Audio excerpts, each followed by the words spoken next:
अस्सलाम वालेकुम दोस्तों, मैं हूं एहसान और आप देख रहे हैं Gondal electronic and solar city.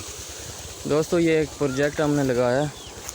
ये देखें, एक पोल ये है, 10 पैनल इसके ऊपर हैं और ये 9। टोटल इसमें 19 पैनल ऐड किए हमने। 5-6 का पंप है, 7.5 HP की मोटर है, वो मैं आपको अभी दिखा देता हूँ। ये इन्वर्टर इसका चल रहा है इसके पोल के साथ। ये ट्यूबवेल, अच्छा जी, ये ट्यूबवेल है और ये माशाल्लाह इसका पानी है। ये इसका पानी है और